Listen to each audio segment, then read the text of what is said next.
Mm. Ladies and gentlemen, may I have your attention, please?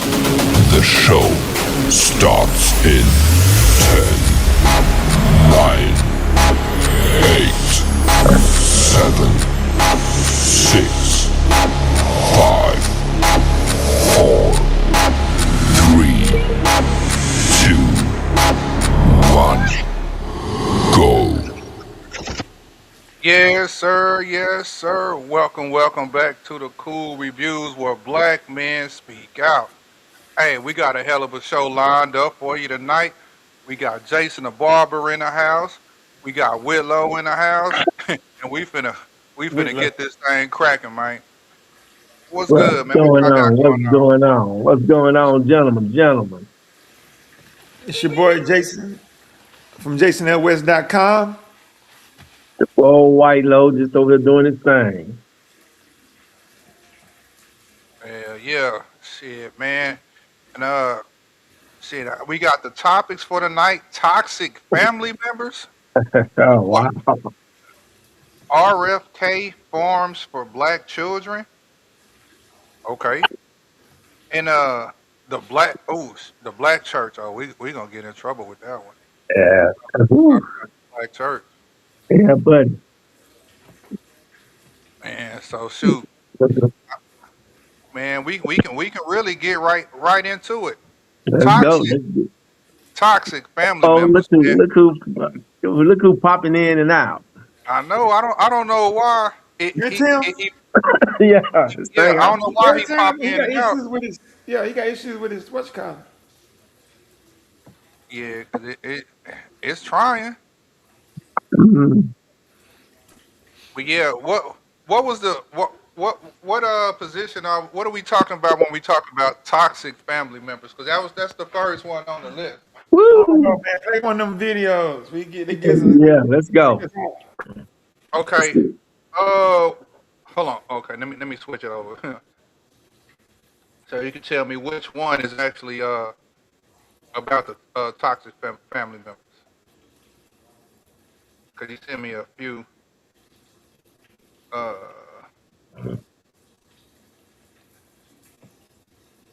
a prime example of black people. Oh no, that's left the black church. The black church. Uh, we have young black generation to stray away from the. Oh, that's the black church. I gave you 3 of each. Yeah, you gave me quite a few of them.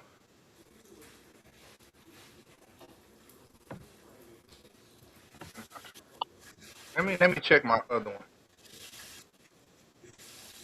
That one ain't. That ain't it. That ain't it. Yeah, I Hold sent them all back. I sent them all back to back. I sent 3 for each topic. on. Yeah, I know you sent me a lot of them.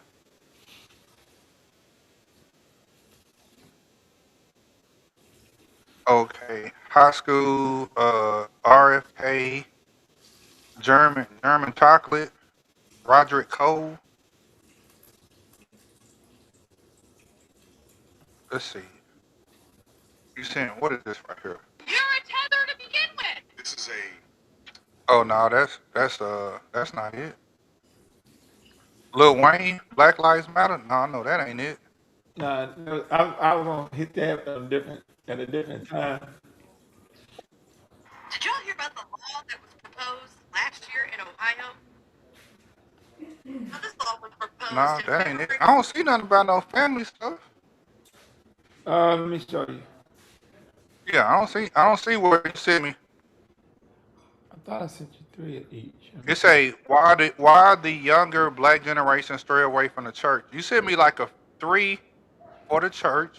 You sent me something for black kids getting reprimanded.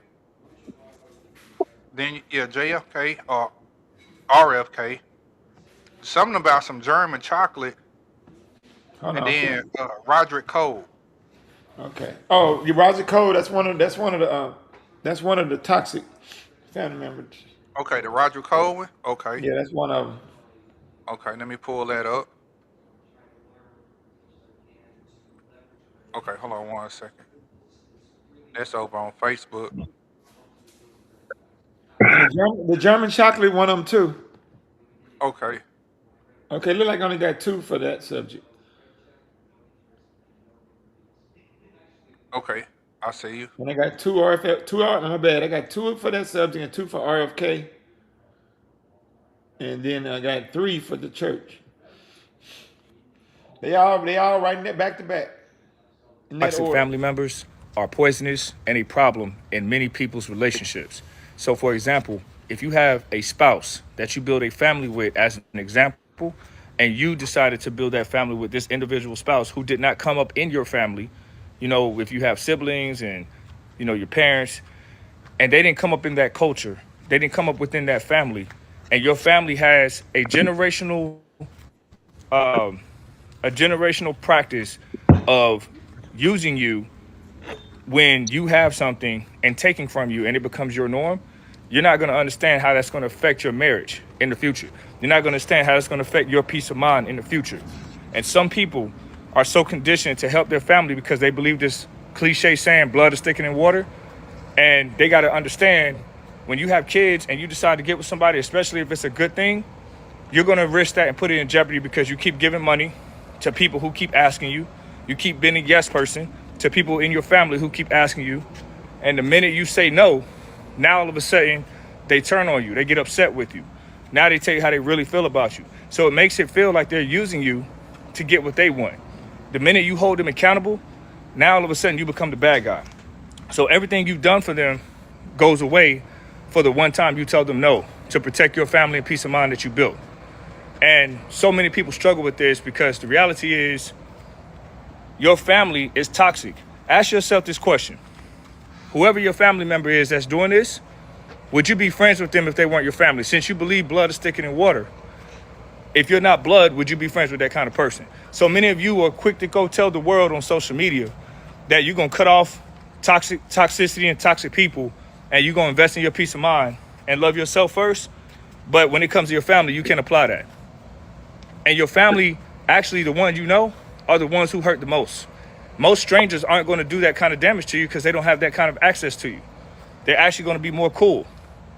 The people that you build with, like your spouse, is the one who's going to be there for you in financial crisis more than your family who's taken away from you. And so many of you are willing to jeopardize your marriage, what you built, for toxic family members, toxic ways that they have. So in conclusion, you can't choose the family that you're born to, but you can choose how you deal with them. So this video is not for everybody, but everybody can learn from this video. Toxic family members are poisonous and a problem in many people's relationships. So for example, if you have a spouse that you build a family with, as an example, Saw that. and you decided to build that family with this individual spouse who did not come up in your family, if you have siblings and, your parents, and they didn't come up in that culture, they didn't come up within that family, and your family has a generational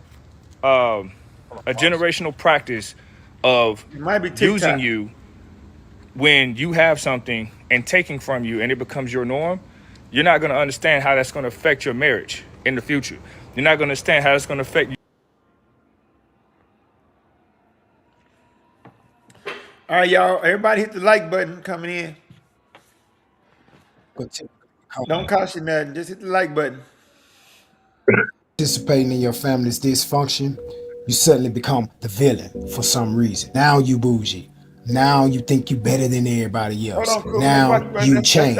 But what they don't tell you is this. Breaking the cycle will make the people who refuse to break it uncomfortable because your discipline exposes their excuses. Your boundaries will expose their entitlement. I remember one time I was talking to my brother. I was giving him some game, just trying to show him.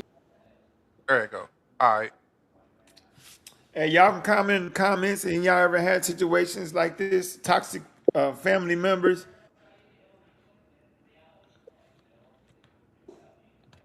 My question to y'all on the panel is blood thicker than water?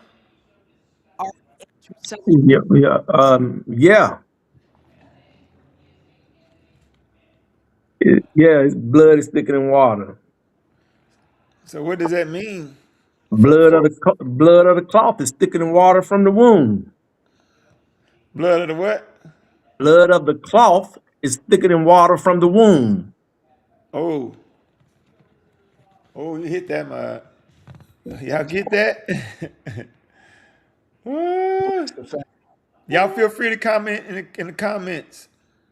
I mean, ain't that what we supposed to? If you're a Christian, that's what you're supposed to believe. Yeah, And I mean, somebody can What? help me out on that.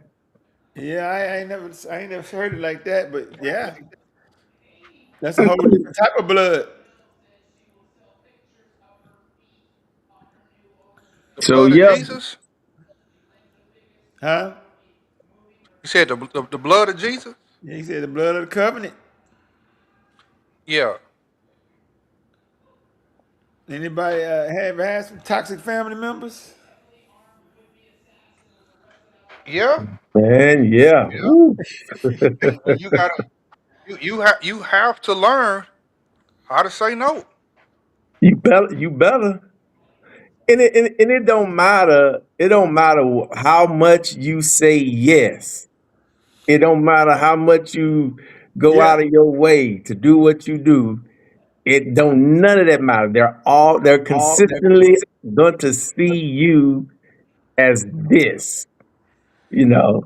and then And like he said in the video, he said all the times that you said yes to them and did this and that, this and that. He said the first time you tell them no, whew, show you who they are. whew, Yeah, whew, yeah. that, I that, feel, that, you know, I've been that's fortunate enough, but they ain't never really been a big problem in my family as it comes to me, you know. But I had a couple incidents, and sometimes the toxic person can be your own seed. You know what I mean? that's a family member.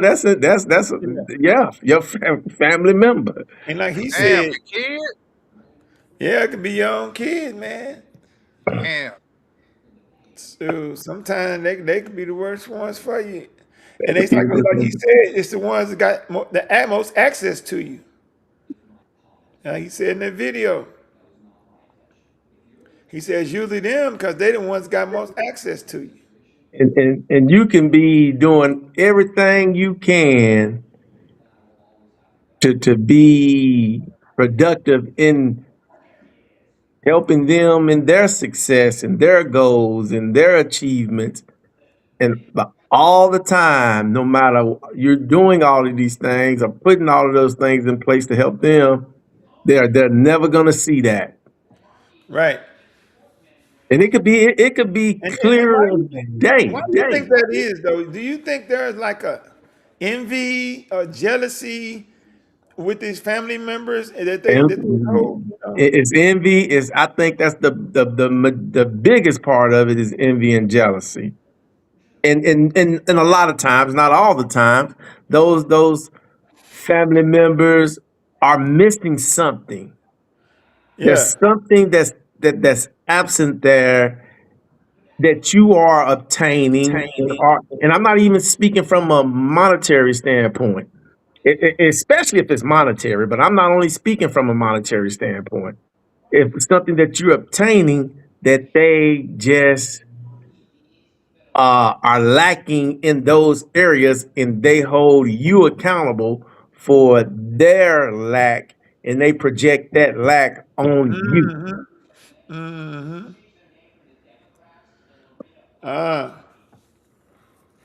So, like old boy said, so do you have an obligation to that family because they family? No, Hell no. no, you better not. You're man. You could have a family member. You could have a family member living with you, living with you, and damn, there'll be a burden in the process of living with you. And here you are stressing every day, every month to get these bills paid. And that family member or those family members in there in that bedroom sleeping and snoring up a storm, and you up at night trying to worry about how you gonna pay this bill. But you go to that room across the hall, They sleeping good, sleeping good, you know, sleeping good. You worry and how just, you gonna get the transmission fixed on the car. They over there sleeping good. and a lot of times they'll be inconsiderate of you know of you. You trying to help them, Yeah, but you know yeah, what I learned about a lot of people. It's kind of hard to help people. You find out it's a reason why they in the predicament they in. yep, It's a reason why they was in that predicament where they even needed your help. right. Now, and granted, I'm not saying I do understand that there comes a time that people might need help. I do condone people needing help at some time. But if you're always consistently needing help, consistently over and over Every and time it's over the same every stuff. time, nah, nah, nah, nah, nah, nah, nah, nah. It's always you. It's always you. Every time. Always you. And like the guy said, you tell them no. You think you this and you that and you better than me and you think I and this and that and like, oh my God. Then you got the one that always trying to keep some drama up. Like they'll turn anything into a situation, especially when it comes to you. You know, Especially when it comes to you. especially when it comes to you. And no matter how much you try to avoid that person, distance yourself from that They'll person, find a way. not align yourself with that person, they're always aligning themselves and with you. It's like, don't bother you. And it could be, like Jason said, it could be immediate family members, brother, sister, my brother, sister, mama, daddy, grandmama, granddaddy, uncle, aunt. It, Anybody, man. it don't matter. What y'all think about what he said about you get with your wife, you know, that people would try to break up you and your wife because they felt like because you was helping them prior to getting with your wife that you still supposed to keep helping them and doing for them and taking care of them. You know what I'm saying? But they could drive a wedge between you and your wife. He said you're not supposed to let it drive a wedge between you and your wife. I mean, and that's even from a scripture application that's supposed to be that way as far as you and your wife joining and being one. Man, But man, people get we're gonna talk about the black church later, so I'm not gonna get into the black church right now. But the people yeah, be feeling they guilty though. will. They will. People feel guilty though when they get married, but then all of a sudden they can't do the things for their family that they was doing at first because the spouse is like, man, they're taking advantage of you and they're taking out our household, out our savings, our food out our mouths. You know what I'm saying? But people make you feel they'll make you try to make you feel guilty, for Man, I letting them know. go and cutting them off. But they've been draining you this whole time anyway. And All they know is take. they'll, they'll demonize you for putting your immediate family first, wife, kids, husband, spouse, your kids, whatever. I mean, they'll demonize you for that, What about and it's consistently consistent. And like I said, using words, you know, consistent. Not always, not every time, but consistently. yeah? It's that We said that earlier. it- it's that family member that's lacking in not achieving in life. And achievement what they don't understand, achievement in life is subjective Yeah, because achievement is different from everybody. We got us three right here, right now. We have a different understanding of what we consider objectively, subjectively, what achievement is, and that's okay. yeah, yeah. Everybody got a different concept of what success is. Right. Uh, my wife is saying, what about when your own kids? How she say that?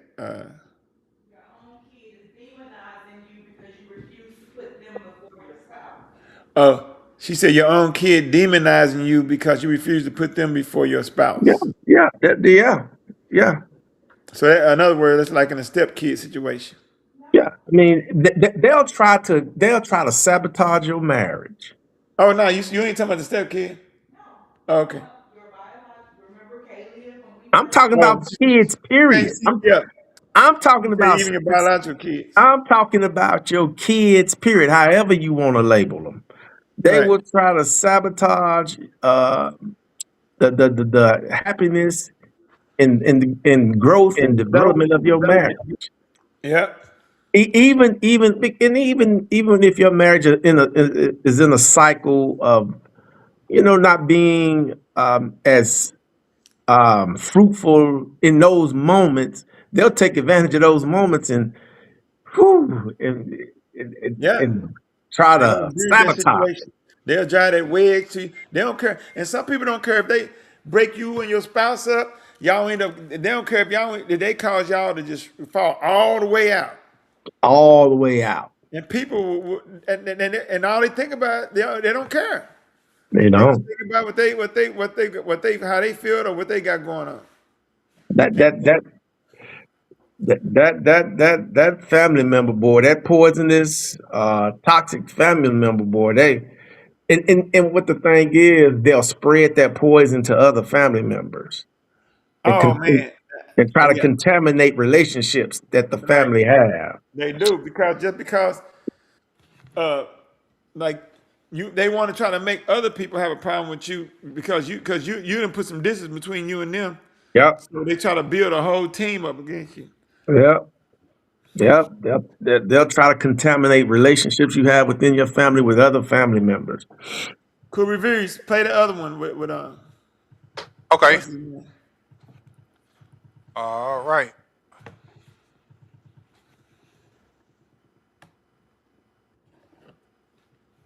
What's going on, Thought man? I had it up. I guess I didn't.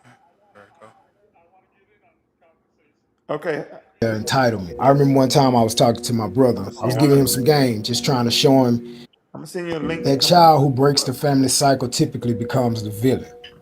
The moment you stop participating in your family's dysfunction, you suddenly become the villain for some reason. Now you bougie.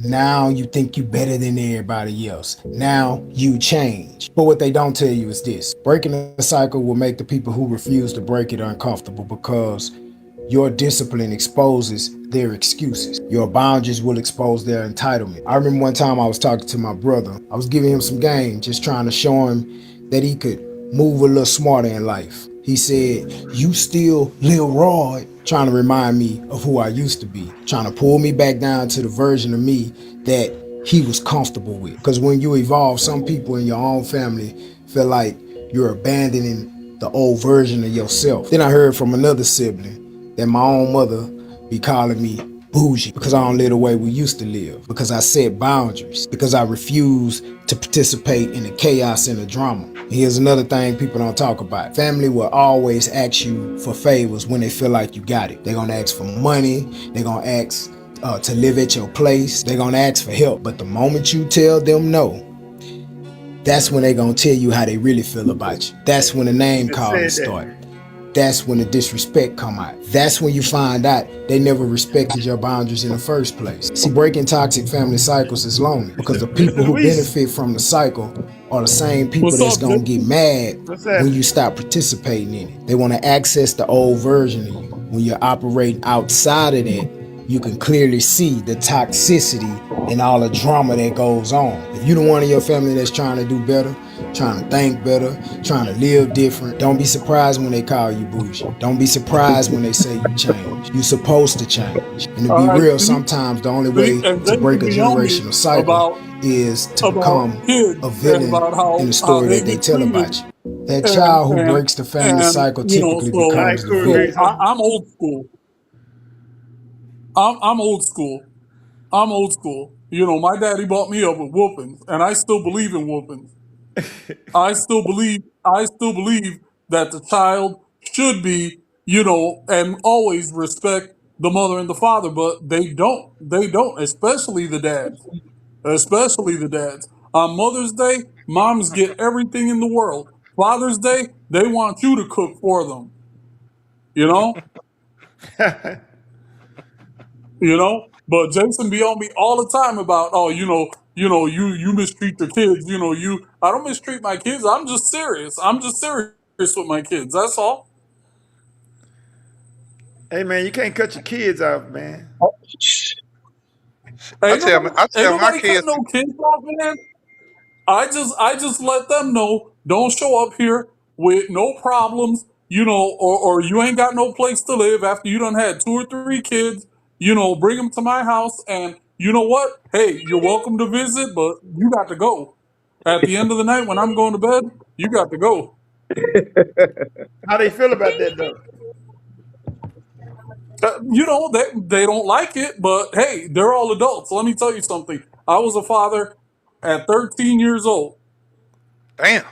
Okay, so you know how I had to do it. I had to figure it out back in the 70s. I had to figure it out. But that's the problem. Part of the problem, Jason, is what you just said.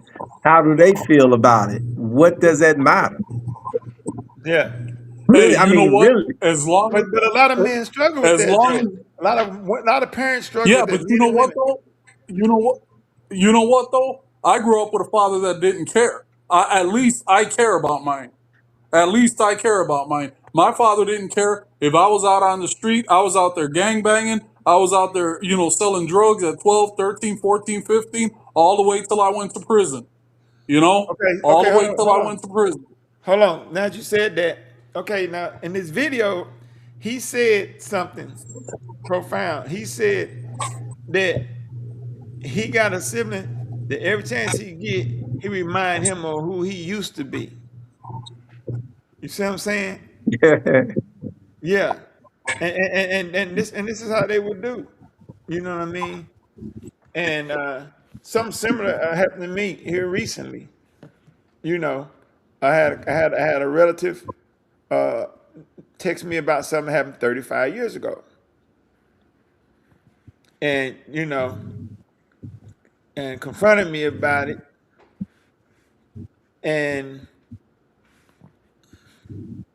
and then put all this stuff in the text about you be all around there.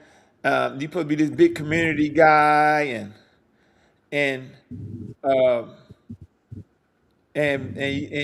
and you tell me this and that about your case, but I heard something different, and all this old kind of stuff.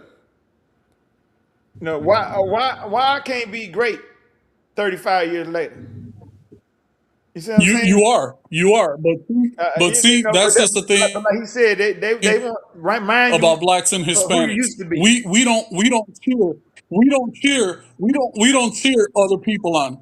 We don't cheer other people on. We look to tear our own people down. We look to tear our own people down instead of saying congratulations. Hey, I'm glad you made it. My mom still to this day. My mom still thinks. I'm 60 years old, and my mom still thinks. That I'm still that dude from 40 years ago. Right. Here I own my own house. I've been at my job for 12 years, doing good instead of, doing bad things. I got a great wife, kids are all successful. They're all doing good, and I never get I'm glad you changed, son.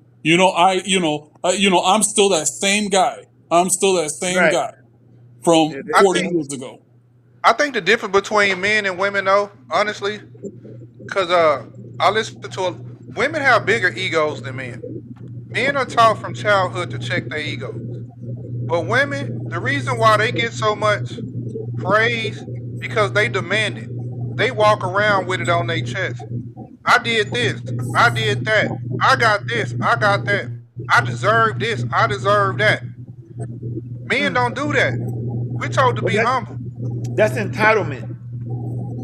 but that's why we don't get nothing. Well, We don't ask for it. We well, don't. We I, don't. I, You know what I'm saying? That's why I used to Father's Day. tell my ex, But yeah, that's the reason why yeah, I don't used nobody to, care about men on Father's Day because we don't boast. We don't.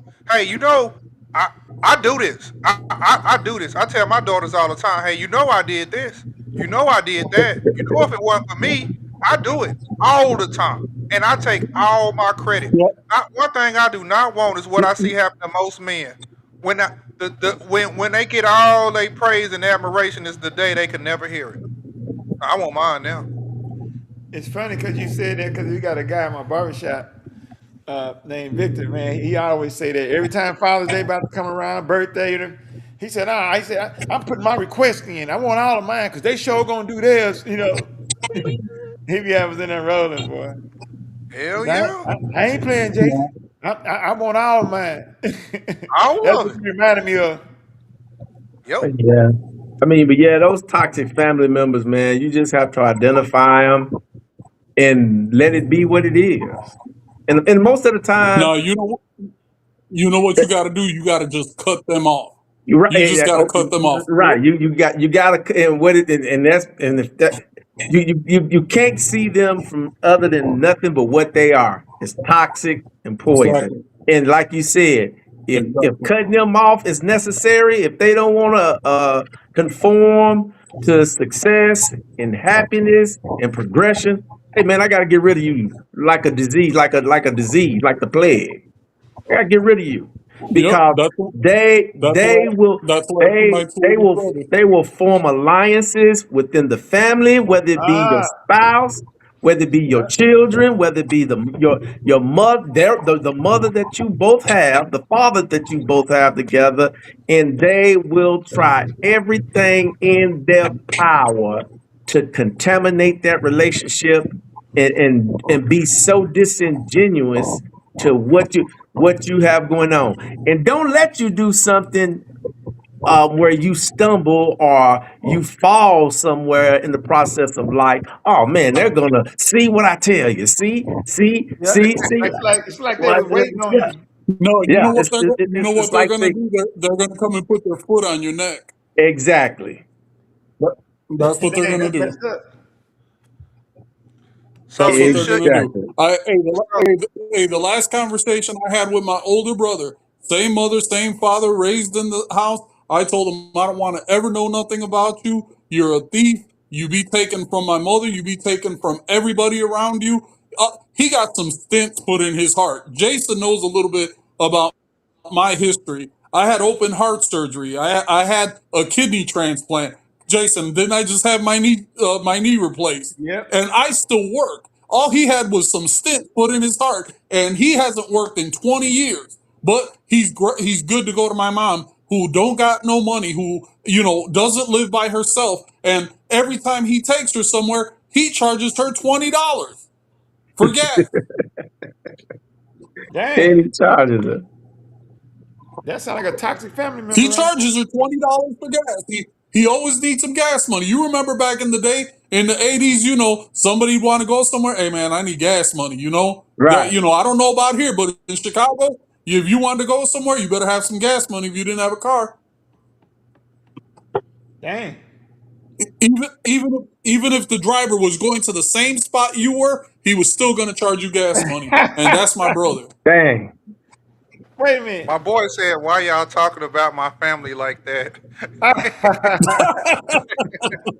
Hey, No, Man. no, man. hey, I think the shortest sentence is the word no. Yeah.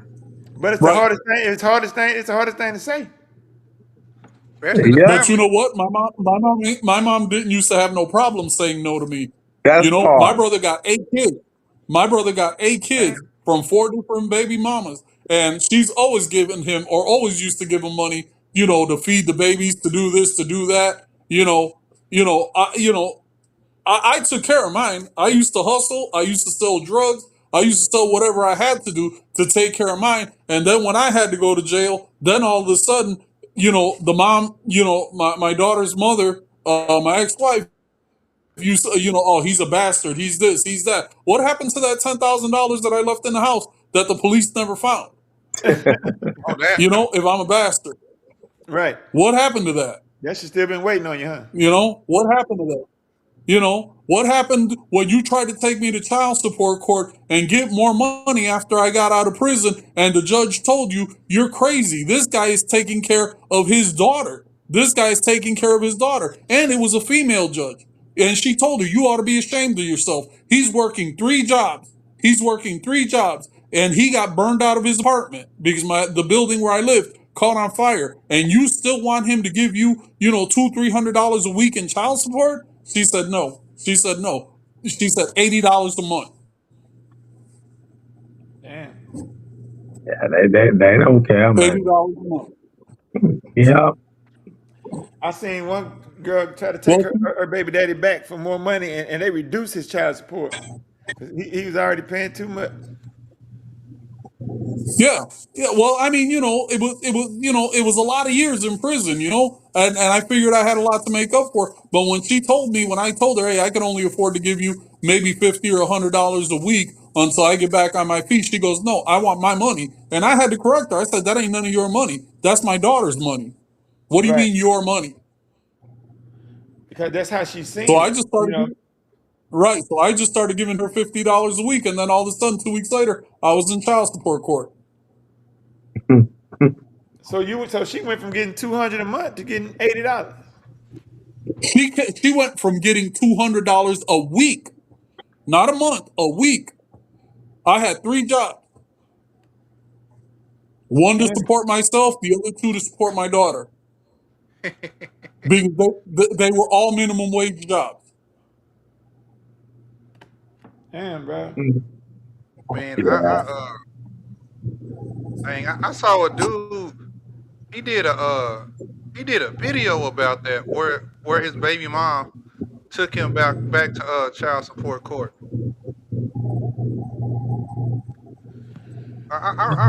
Where I see this video, I saw it somewhere. Sometimes they can get more money, man. Most of the time.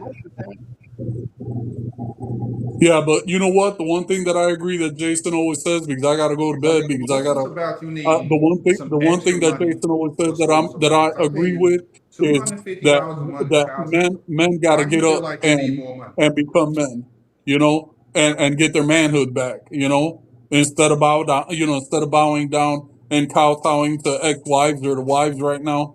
So Right. but hey, I appreciate y'all letting me join the conversation, but I got to get up at 4 o'clock in the morning. So y'all have a good night. Appreciate you for All coming right, through. Mr. Louis. I appreciate Take you. care, man. I had to throw the Puerto Rican point of view in there. So all right, All right. Appreciate you. y'all take care. All right. Hey, so what y'all think about this right here? Hold on, let me start it over. That's that little skit you did, ain't it? I seen it. So, what's this I seen part about you of it. needing some extra money for school supplies? I pay you $250 a month in child support. Why do you feel like you need more money? I just feel like inflation, frustration. The money that you gave me, I used it, right? Yeah. But it wasn't enough to take care of me and the baby. But I was giving you more. You took me to child support and they lowered it. Uh-huh. So They fault. It's your fault. You the one that wanted more money. They said you didn't deserve more, or the numbers wasn't numbering to what you thought it was, so you don't get extra. So whatever money, the $250 you get a month for child support, that cover clothes, food, school supplies, all of that. You can't ask me for no extra money. I don't even know why you think you deserve extra money. Because you paid for child support for the child. Right. That's supporting the child, but you're not supporting the baby. Huh? The baby is the child. I'm the baby. Fuck them kids. Oh, shoot. Hold on. That really, fuck them kids, man. I should really have custody of the kid, and you want to pay me child support? Why would I do that? Okay, then, so it's not fuck them kids, because I can get custody and put you on child support, and then you can pay me. And you don't want to do that. Man, this guy said Okay, his child support then, from I'm not $1,200 to giving you no $100. more extra money. The judge said what he said, and that's all you're gonna get. I know what the See, judge that baby stuff ain't gonna work. That baby stuff ain't working this time. Ain't nothing bad as a toxic baby mama. All that baby and big daddy and all that ain't working no more. It don't work no more. No, I swear. it don't. So all that my cute God. stuff that you used to do that got you that baby, it ain't working. So Hey. I'm sorry, you only get what the judge say. Doesn't that make sense? No. Actually, I only get the child only get what the judge said he gonna get, right? The judge didn't say nothing about what I was gonna get So why do you think you deserve more money? because I'm the baby, Whose baby? your baby. Not no more. Not no Those more. days over. But I've been the baby. You know what? Well, guess what? Tell me what I know. You're not the baby. I ain't giving you no more for the baby. And that's all I gotta say. Hey, So why? hey, Cool Reeves. Who Yeah, would be what would be worse, a toxic baby mom or a toxic family member? a toxic baby mama. And why is that? Because see, a toxic family member, you not obligated to deal with them. But when you got a toxic baby mama, if you there for your child, you obligated to deal with it. You really don't have a choice. Shit, you obligated to deal with them if you ain't there for your child. Because if she go down to that courthouse, But that's what I'm saying. your wallet obligated. That family member ain't taking you to the courthouse. You can cut that family member off, and that's it. Facts. Yeah, that baby mama, you can't. See, people need to start making vasectomies more popular in the black community, bro. This dude say he went to the he say that's why he in the Philippines. Yeah, that's Raphael. He's one of our customers at the shop. Yeah, Okay, man, oh, he he rock did. with the Philippines. He just moved over there. He found him one to marry, and he set it all up. He did it all the right way too. Hey, the Philippines is nice. Yeah, he found him a nice one over there. You know, he went down, met his family, and and he took his time to set everything up properly, bro. Yeah, he kept us posted on all that. He just moved out there. He shot a little video of him in the airport and all that. It was clean, little like a documentary type deal. Yep. I know about it. I know all about it. No, I know. This dude say 1,200 was based on the military pay. When I got out of the military, my income was 500 per month washing cars. That boy said 500 a month. She was hurt when he got that 100 a month child support. Got that 1,200. That's what some of them get though, dog. Cause they greedy. Yeah, for being greedy. Cause most time those men be in their kids' life, and they paying the 1,200 a month, and they taking care of their kids. They still buying their kids shoes. They still taking the kid out, keeping them on the weekend, spending money on the kid, paying the kids football gear or cheerleading gear, and taking them to movies, and all this stuff. When you're on child support, the kid is on your medical. You know what I'm saying? So that's more money out your check for their medical, also child care. See what I'm saying? So you really taking care of the kid real well at that point, and she's still getting 1,200. That's for her pocket, really, because you look at all the stuff I just named that you still doing, even though you're sitting in child support over there. So that money really be going in their pocket, but they get greedy, and they want to go get more money, and most of the time, it's out of vindictiveness. You see what I'm saying? Because they get vindictive because they booty hurt or something because you done moved on and they see you happy with another woman. And that's when it usually takes place. When soon they see that other woman, that's when you start getting them letters in the mail. Cause I used to be dudes I know, and me and my baby mom got a good relationship. She ain't put me on child support. I hear niggas talking like that at the gym and stuff.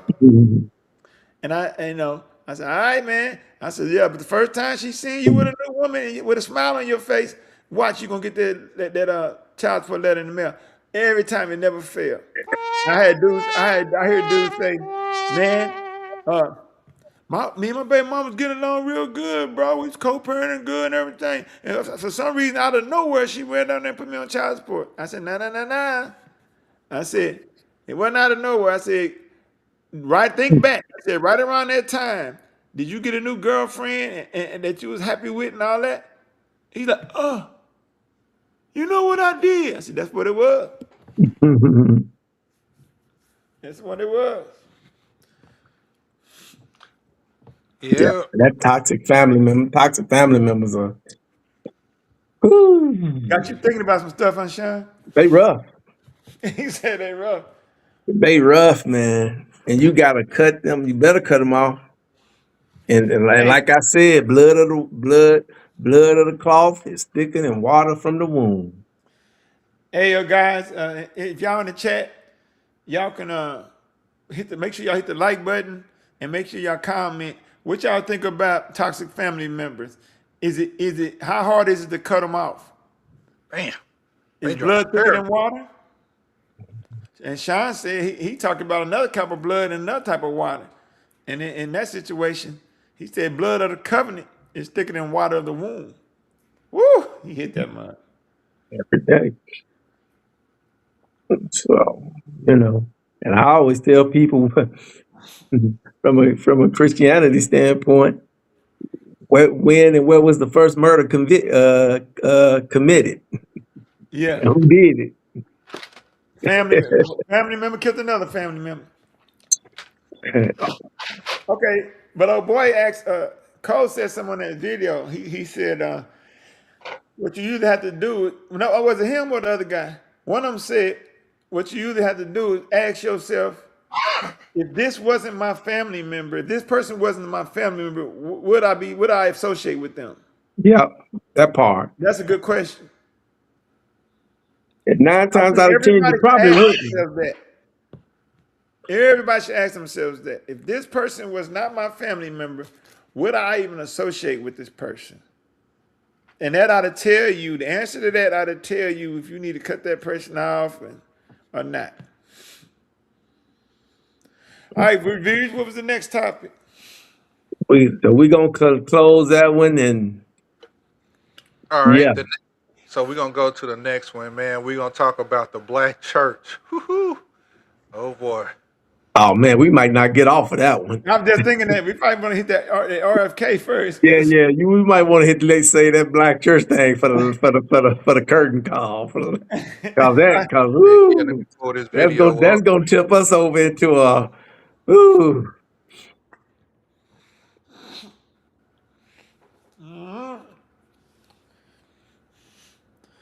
I was kind of scared to talk about the black church. Man, oof. We might get canceled, bro, It's true. by the Hey, black community.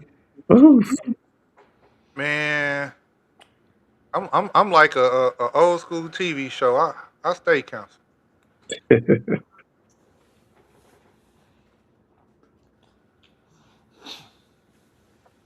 Hey, what is this? Oh, this is TikTok. Wait, no, that's YouTube. Okay, there we go. Yeah, some of these videos they take me over to different sites. So it'll start on Instagram and end up on YouTube. All right, there we go. However, this is the reason why I do. So we all heard of Bishop Whitehead, and this is the man who was robbed at his church for $400,000 worth of jewelry. Now, I'm not the one to pocket watch another person because I think that's mad corny. However, this is the reason why I do not go to church or why I don't trust a lot of churches, especially black churches, is because you sitting here with your Fendi on and your jewelry, and I'm not saying because you want to have nice things that make you a bad person because you're a preacher or a bishop or whatever. But if you gonna come out looking all gaudy or live that, flamboyant lifestyle, let your church reflect that as well.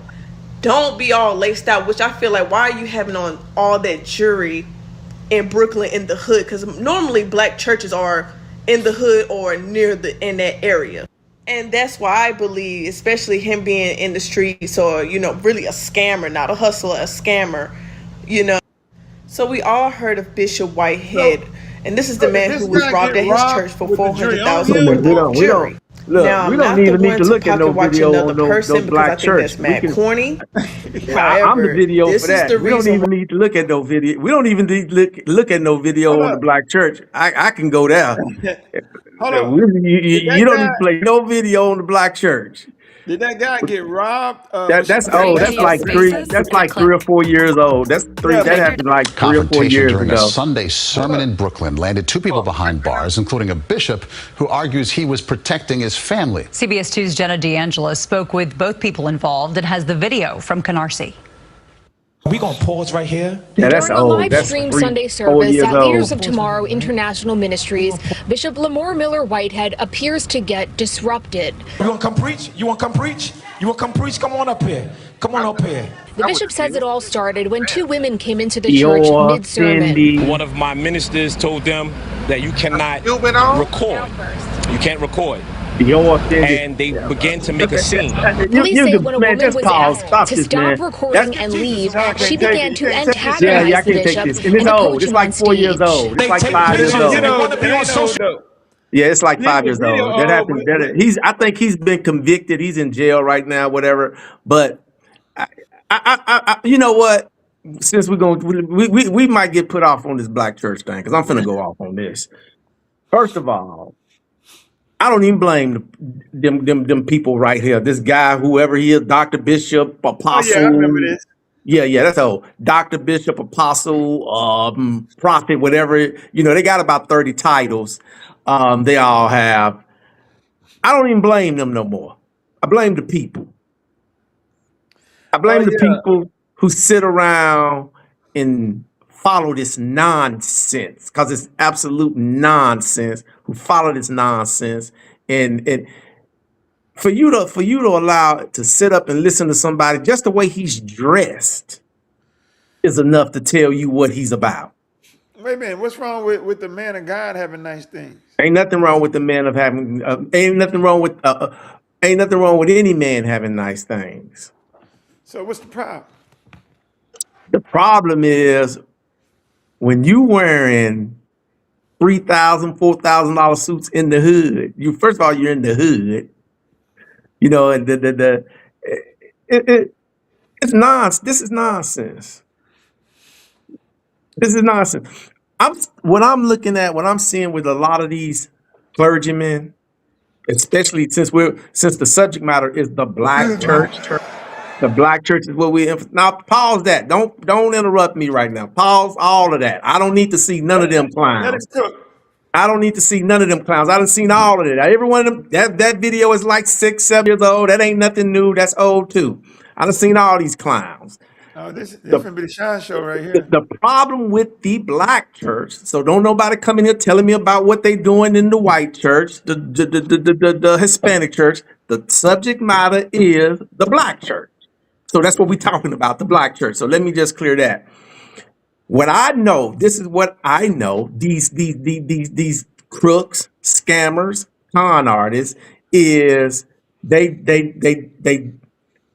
don't understand biblical context, or they're lying about biblical context. It's one of the two.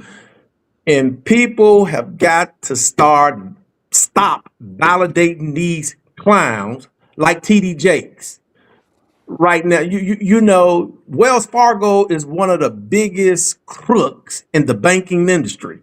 And for you to go, Mr. T, since you got TD Jakes on the screen, for you to go and sign a multi-billion-dollar deal with Wells Fargo, who ain't done nothing but had nefarious behavior towards people, especially people of color, in their corrupt behavior in the banking industry.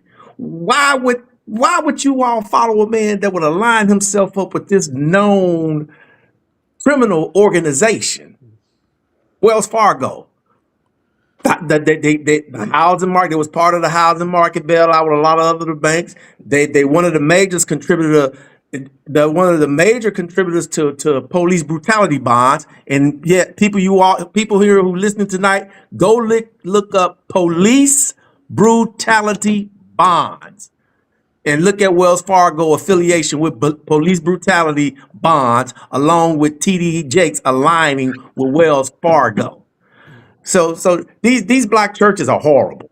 Period. We're talking about the black church, so don't come telling me about the white church. Don't come telling me about the Hispanic church.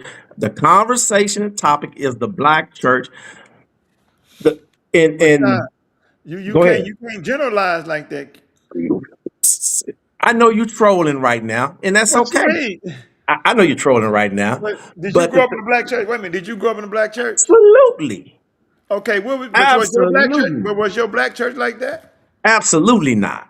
Okay, then you can't generalize. Absolutely not. But we've transcended from what it was to what it is. See, we're not speaking on what it was. We're speaking about what it is today, and that's what it is today. Every time you turn around, they want you to sow something, a seed, sowing, sowing, sowing. Well, go get your So, sowing machine.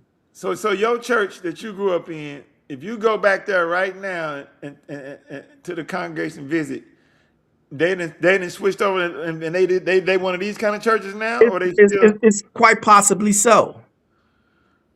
I think. I or is think. they I still the think. old school church, genuine church? Which one is it? I Or think have they? quite possibly so. The latter of the first example you gave me. That's why Drewski can make a mockery, make a video. His video is not mocking God; it's mocking you, the people sitting in these pulpits, accepting this foolishness, this clown behavior. Well, he didn't have to do.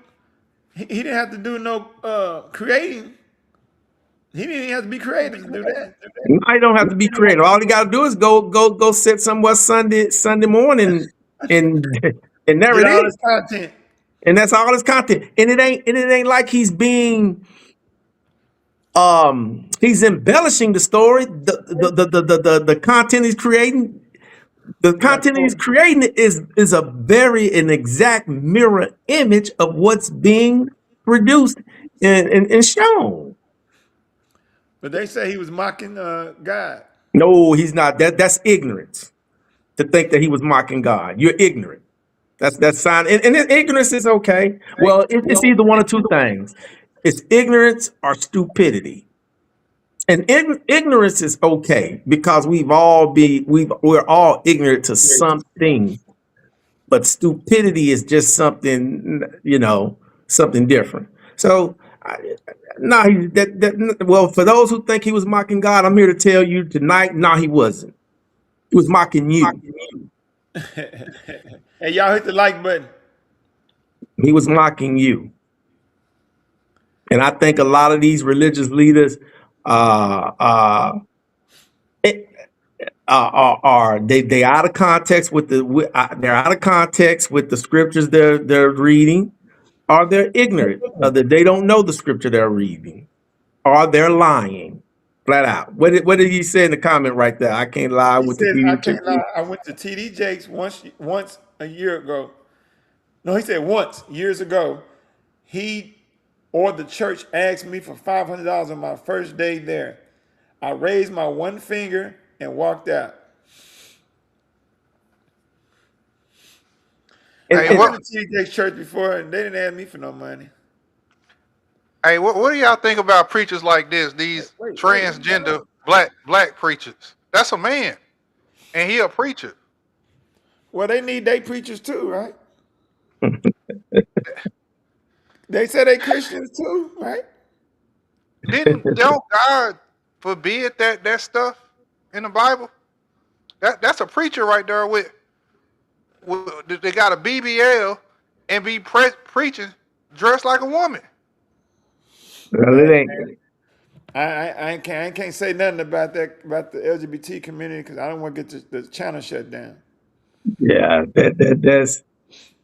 I just look at these people, man. A lot of them. I'm gonna be honest with you. A clergyman, to me, I just don't see him in the same light as a lot of people see him. I just see him something like, man, you don't want to hear my take. Like, I like that preacher right down there, Geno Jenkins. well, he be thinks cooking them, he thinks he's an apostle. So, but yeah, but that's he a be different cooking them. story. He be cooking though. I ain't gonna lie. So it's He be just trying to crazy light to them me. out on that bull crap at the nonsense. So I ain't gonna lie. It's crazy, and I think people So need why to y'all start. think? Go ahead. No, go ahead, Jason. Why y'all think that in the black church there's very small amount of black men? It's full of women, full of black women.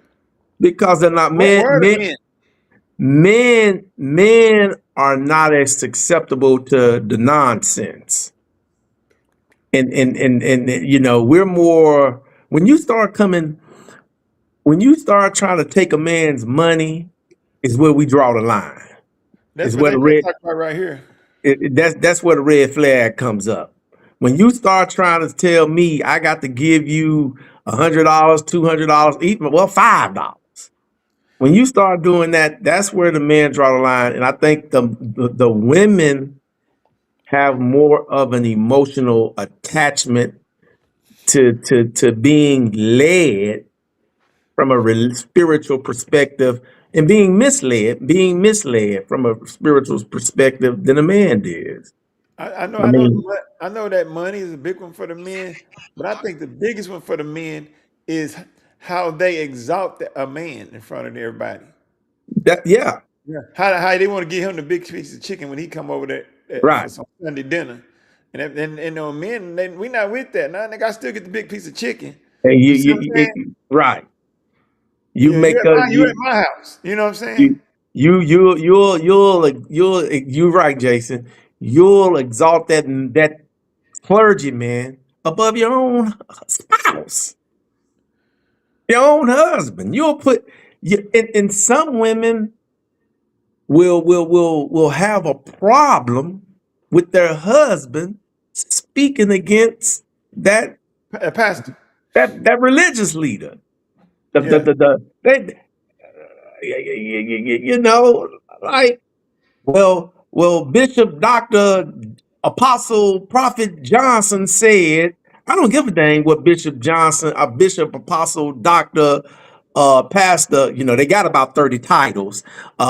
Bishop, Dr. Apostle, Prophet Johnson said. He don't run nothing over here. I remember my dad used to. I used to see his wife, my stepmom growing up. How she would leave, go to church on Sunday, and he'd be sitting right there. One day I was, Dad, I was like, Dad, I said, well, why you ain't never going to church? He said, man, I ain't going down there for that. That's what he told me. And I now thinking back, my granddaddy, or my grandma was in the choir, all that.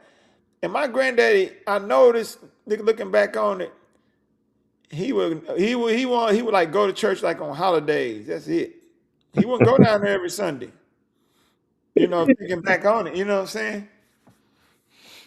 You know, it's just hard to get a man to consistently buy into this. And like you said, Jason, you're right. Those are the two main reasons. Number one, you gonna put another man over me. You gonna put. I don't care if I'm wrong about what I'm saying. Your job as my spouse is to stand by my side. Now if I'm wrong and there might be some correction involved, I'll accept the correction. But you don't exalt him over me.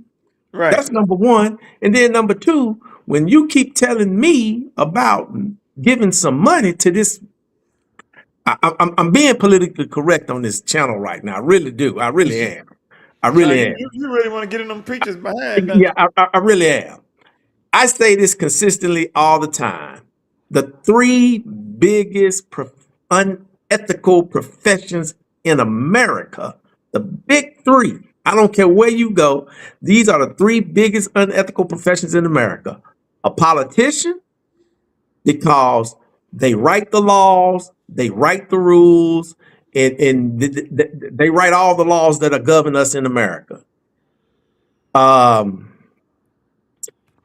politician, a lawyer defends and when a politician get in trouble or whomever get in trouble, they go get a lawyer to represent them because they understand the laws and the rules and find the loopholes. And over 50+% of our presidents in America in history have been lawyers. They were once lawyers. And number three is the clergyman, because the majority of everybody living in America has some type of religious perspective or belief here. So, and that's who we follow. We follow some form of religions. I don't care what the religion is, but you follow some form of religion. Let's check out this video.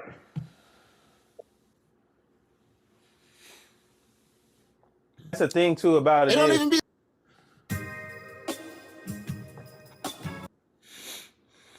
No, for sure. I would have shit in one of his pews. Nigga, fuck you. Now you Shooting. want to open it? I almost guarantee You would have shit it. We shooting. No, that's what I almost guarantee you. He let them niggas in. He passed that bowl around. He said, Turn it for up. sure. Collection. Whatever y'all can get. Oh boy, Mike Lowe. Going towards the community. That nigga ran off in a Rolls Royce. Flew off in a A jet. Rolls? What? Bugatti, boy. On the way to the G5. Fuck you mean, boy? What one of them pastors said? He said, "How do you think I'm gonna spread the word of God if I don't have a plane to get to these people in? I can't fly in that regular plane in a tube full of devils. Are you crazy?" So I need y'all. What the hell? Close the doors. Close the doors. I would have whooped his ass. It would have been some. That would For real. I would have really. I know would he have talking really about had to wine ask is for right there. forgiveness and repent on a crazy level because I would have whooped What's his his ass. name? What you mean? Hold on. Oh, I thought Someone it was needs something. the South. Okay, Yeah, take up Sap. another collection. Sap, that's but right, to tell Sap. me exactly how much to give from each and every person, I'm gonna whoop your ass because you're playing in my face. And then, usually, because I got respect for the church, and you're gonna play in my face, I'm just gonna get up and leave when I sense there's some bullshit going on. But then you telling the But then you ushers to tell close them, the you about to get doors. these ushers ass whooped. Bro. Because I'm gonna leave. If I want to leave, I'm gonna leave. I wish, Talking about close the doors. And I then wish- when the benediction happens, I'm gonna be waiting on you. I What you wish, talking about, I boy? wish the Okay, usher y'all would remember put a that- white glove on my chest. Boy, never would have made it Hold past on, his hold on. ass whooping. The pastor said you can't. Never would have made Never would have made it it. past his ass whooping. Hold on a minute. Now y'all, Yeah. y'all remember when he said, "Close the doors, shut the Yeah. doors"? Okay. Uh-huh. Now, just like that young man right there, a lot of people interpret it as if they was getting held hostage until they get money, right? So later when they asked him about that, he clarified and said no. He said that I asked them to close the door because there were some people out in the lobby talking, and also it wasn't safe. I did that so people in here could be safe. We pass money around with the doors wide open, where people could just walk up or walk in. He wanted to be safe in there. So what do y'all think? Y'all think that he had that he's telling the truth, or he's making excuses? Let me say this. The other night, Monday night, I heard a man ask Jason, "Do you know the difference between cow shit and horse shit?" Well, no, I don't know the difference between cow shit and horse shit, but I know the difference. I know what bullshit is, and that excuse he using is some bullshit. I don't know, man. You got So, you don't believe him, Sean? nah, that is some bull. That's some bull shit. What you think, Cool? Do you believe it? Sit there.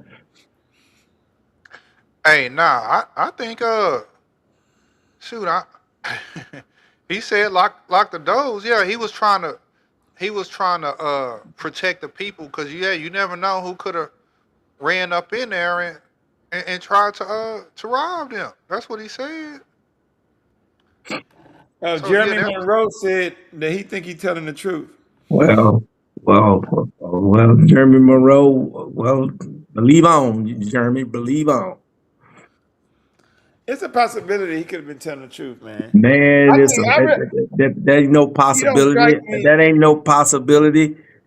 This ain't no possibility. It's the same guy. See, I watch all these dudes. I watch a lot of them.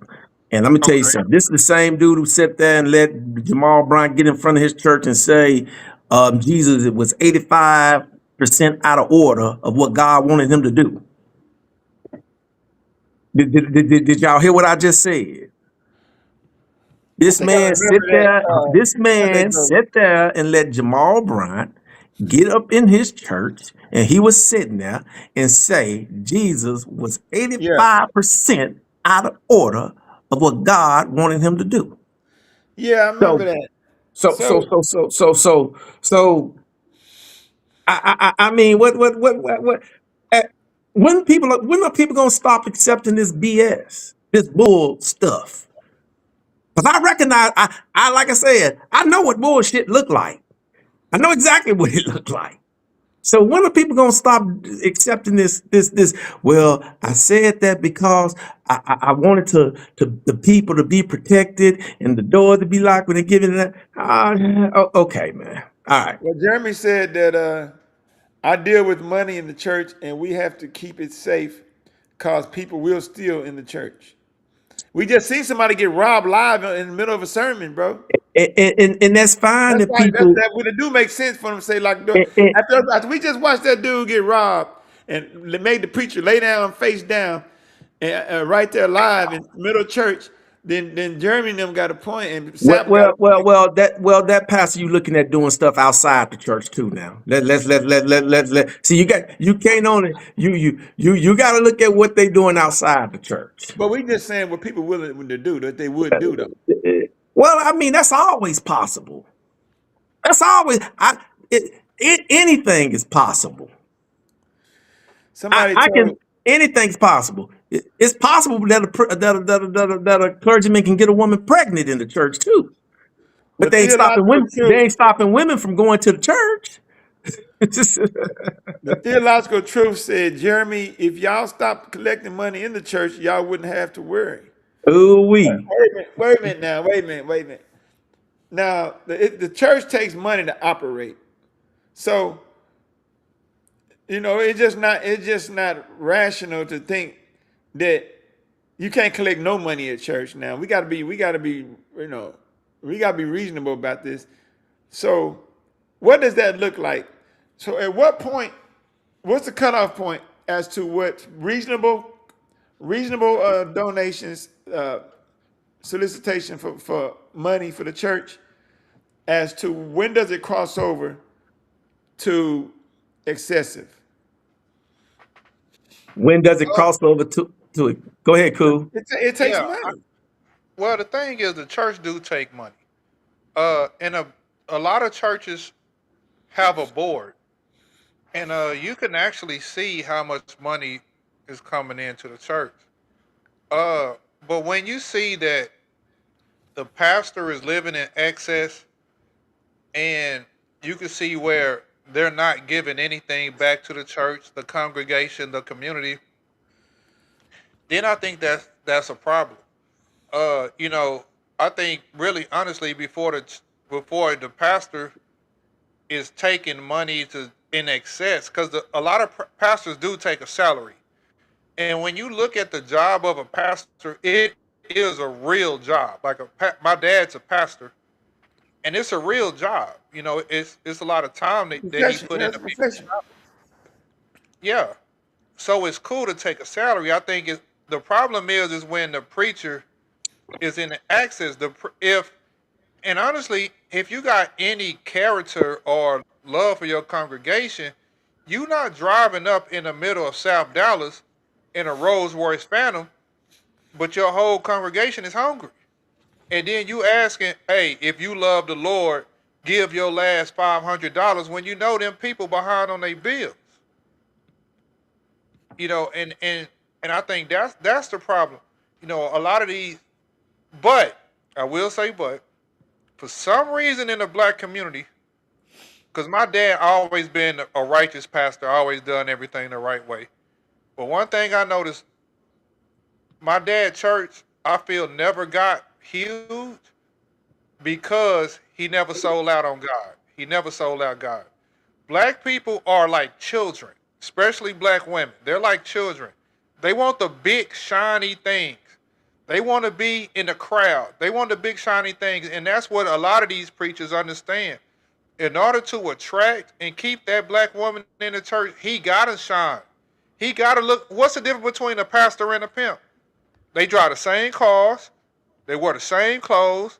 And their congregation is nothing but women giving them their hard-earned money.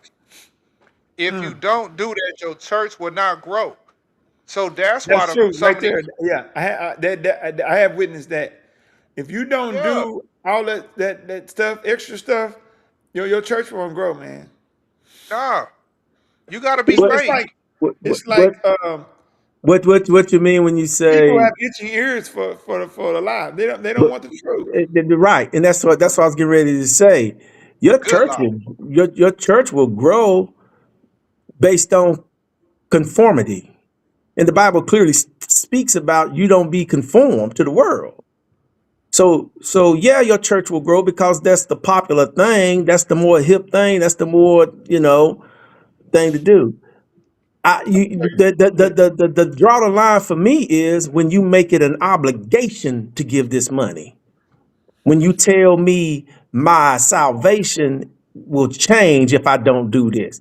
When you tell me I won't receive any blessings from God if I don't do this. When you weaponize religion, when you weaponize the Bible, when you weaponize money to restrain me from something that I inherited anyway. Something that you don't hold the lock to the key to tell me I'm not going to receive these things. So But that's the problem for me is when you're trying to tell me that you're going, that whether it be you that's going to hold it against me or whether it's God going to hold it against me, my blessings, so to speak. And I use that loosely based on how they contextually use it. So that's excessive. That's what's excessive for me is to nullify me. Hell, me and Jason listened to a tape one time where Creflo Dollar said, if you don't tithe, your Jerry curl ain't gonna come out right. Yeah, your ass curl ain't gonna come out right. Like I can't even get a good Jerry curl. If you don't tithe, you ain't gonna shine. You gotta gotta tithe off of your growth, not off of your net, off of your growth.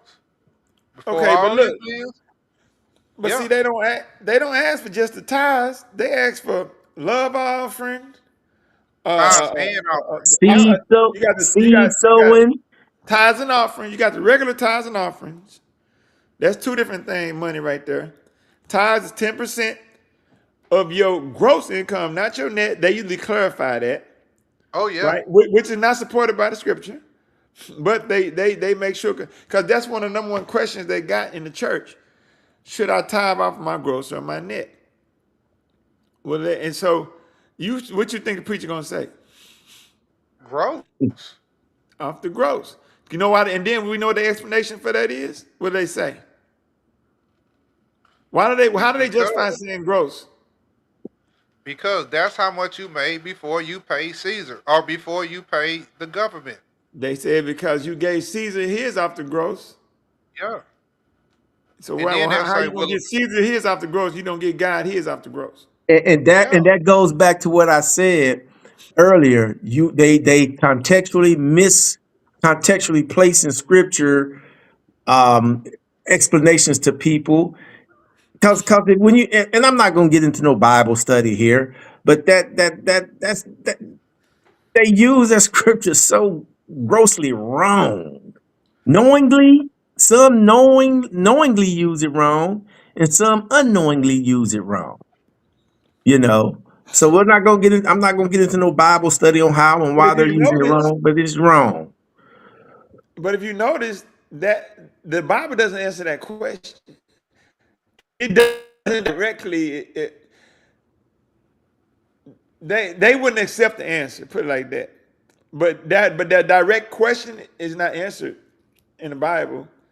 But the truth about tithing answers that question, though. The truth about tithing answers that question. Right. Well, the thing is, see, I hear y'all, but I always heard that the way y'all talking, it sounds like this scripture. It says, "Will a man rob God? Yet you have robbed me." But you say, "In what way have we robbed you? In tithes and an offering. You are cursed with a curse, for you have robbed me, even this whole nation. Bring all the tithes into the storehouse." Before you respond, Jason, don't say nothing. Go ahead. Now, cool reviews. When you wait, Sean. Let him finish saying what he's gonna say. Bring Yeah, that's all what the I was going to tithes. ask him. Go ahead. Yeah. Now bring all the tithes into the storehouse, that there may be food in my house, and try me now, for this says the Lord of hosts. If you will not open your windows of heaven and pour out of such blessings, that there will not be room enough to receive it. Amen. Would have been Rob God? So what is that scripture saying to you, Cool Reviews? How do you translate that? What is that context of what that's saying to you?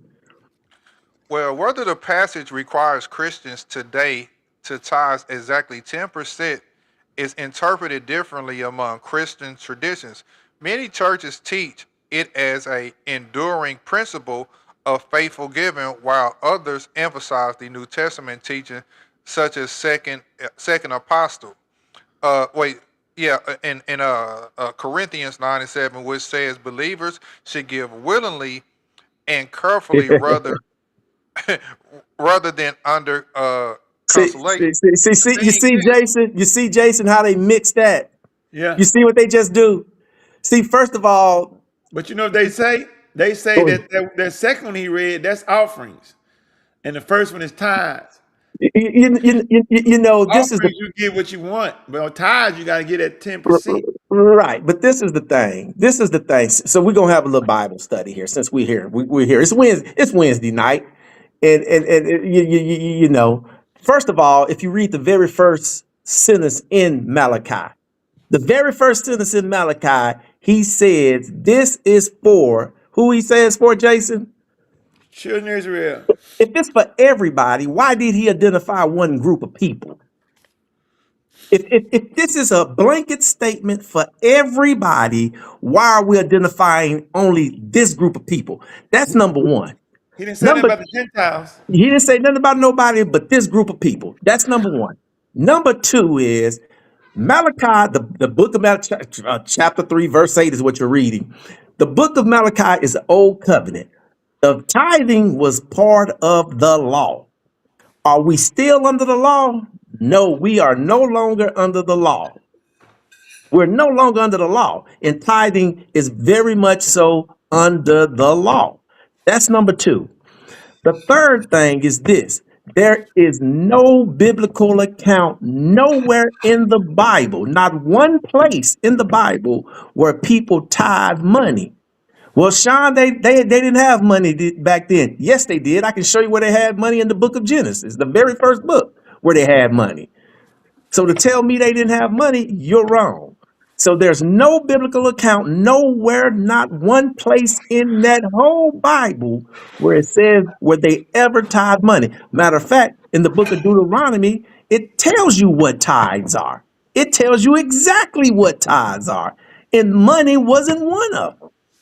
And then the next thing is there is no biblical account anywhere in that Bible where anybody gave tithes to anybody other than a priest. It's clear in the book of Leviticus, it tells you only the priests were to receive tithes. Only the priests from the Levite lineage. And don't come if people come and tell me about Abraham. I don't want to hear about Abraham. Even Abraham gave to a priest. He gave the tithes to Melchizedek. And then if you want to do what Abraham did, he gave it all. So go give it all to a priest. And like theological truth says here in Deuteronomy, it tells you to eat your tithes. Eat it. It says eat it in Deuteronomy. You take the tithes, you go exchange it for, if it be too far, you take the tithes, you exchange it for money. But when you get to the place where I told you, you exchange it for the tithes, and then you eat your tithes. That's what it says. So we out here playing these, and we mixing grace with law when we say giving and tithing are two different things. They're not the same thing.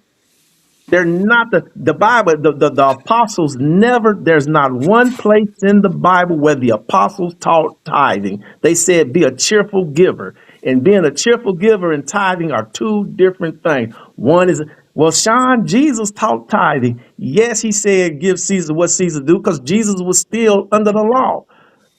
So if we were still under the law, so Jesus had to still obey what was under the law. And once that transition changed, the Hebrews said the testator must die and for a will to become in effect. And Jesus is the testator that died, and the new will came into effect, which was we went from tithing to being a cheerful giver. Tithing and Corinthians, what they're talking about are two totally different things. They're not the same thing. And they mixing law and grace, trying to entangle them two things as they're one. No, they're not. The apostles never taught tithing. The new covenant never taught tithing. Nowhere. These guys are some crooks. They some crooks and they scammers is what they are.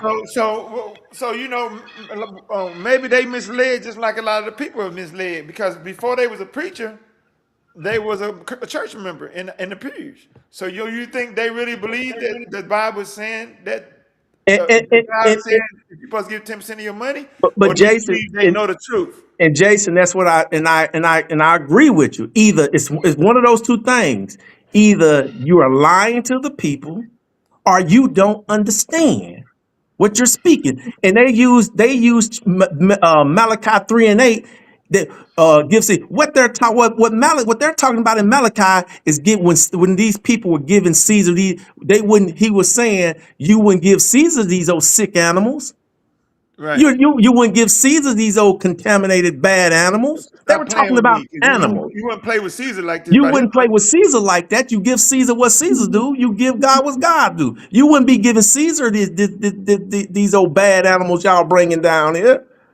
That ain't theological truth. Chill out, man. let them make it, bro.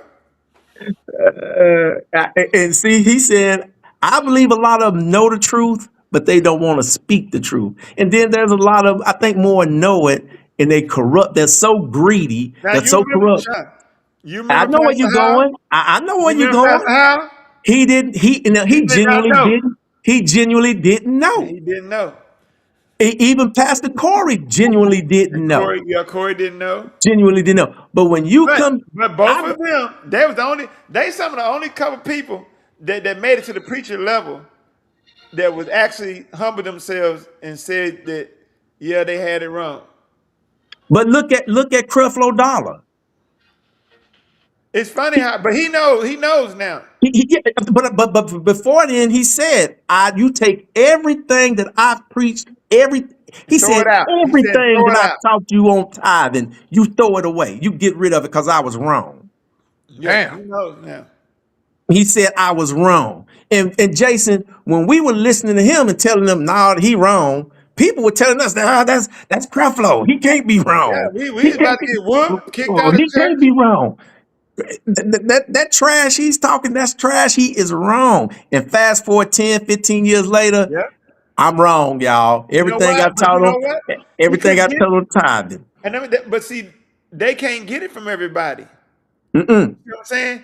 Creflo Dollar got his from Joseph Prince. You see what I'm saying? But just like the preachers that we used to talk to, they can't get it from us. They got to get it from us. Big. They ain't gonna get it from us. They ain't gonna take it from us. They ain't gonna take it from us. And then Pastor Howell, though, he came to me and told me, man, I'm kind of embarrassed to say, man, that I what did he say? He said, I think you might be. Now he said, I'm leaning more towards your side on that one. Right. Now you ain't leaning toward my side. You leaning to the Bible side. You leaning to God's side. With what the scripture says. It ain't my word. I ain't wrote nothing in that Bible. They'll take that Malachi 3 you and remember when he came to you though later when you did that community service at his church? Yeah. And you remember he came to you after telling me that. He came to you and said, "Yeah, Sean, it don't matter what you call it, do it. You just call it, time." No, that's correct. No. See, because he realized what he was up against with that church. He wasn't willing to do what Creflo did. No, he ain't, and that's the thing. He wasn't willing to do that. He wasn't willing to take it to his congregation because they're not going to do that. They're not going to do that. They're not going to do that. They are not going to do that. And I agree with theological truth here also about Kojic. Those guys are a machine. They're in a machine. It's a machine, and they don't want to lose.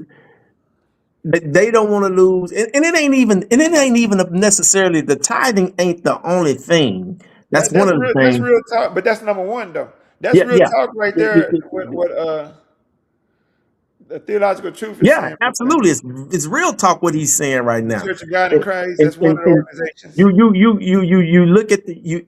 I agree with Jason with what we said. The two fundamentally foundational things that they use today is they exalt that man over their own man of their house, their spouse over their house, and they when you come trying to take a man's money, nah, those two things we draw the line on. A man is going to put his foot down and draw the line and say, "What? Well, now this is enough right here." Not that you know. And like I said, like Cool Reviews was reading Malachi 3:8. I'm so sick of hearing Malachi 3:8. What read the very first sentence of that book when he said, this is for the children of Israel. This ain't for everybody. This ain't for everybody. Yes, John, you gotta say that for our Christian Yeah, channel. yeah. That's another. We like I said, we can go on and go on. Now, let me get on off of these people right there, man, because I'm gonna be like somebody might try to throw you off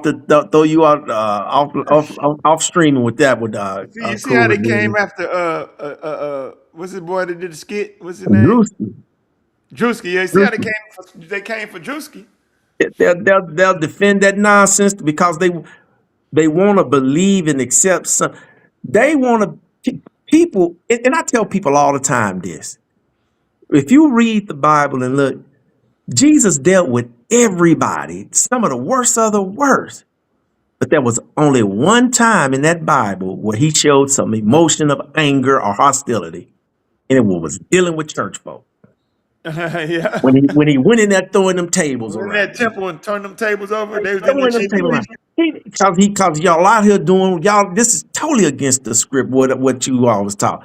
So here we are, right back again with the same thing. Jesus dealt with everybody. He dealt with some of the worst of the worst, and never showed that emotion towards anybody. But until he had to deal with the people in the temple, I'm saying church because that's what we recognize it as today, the people in the temple and what they were doing. This stuff, what y'all are doing, this is wrong. And I'm gonna tear these tables up, throw these tables around up in here. All right, man. What we got on the RFK before we get up out of here?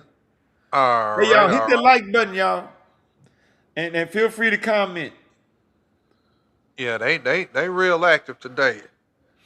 We sure appreciate it. Go. All right. Let me pull this up. Yeah. Yeah, there we go. Man, Yeah, Roy. y'all be coming Roy, it's about grace, Roy. with some good Yeah, talk. it's definitely about grace.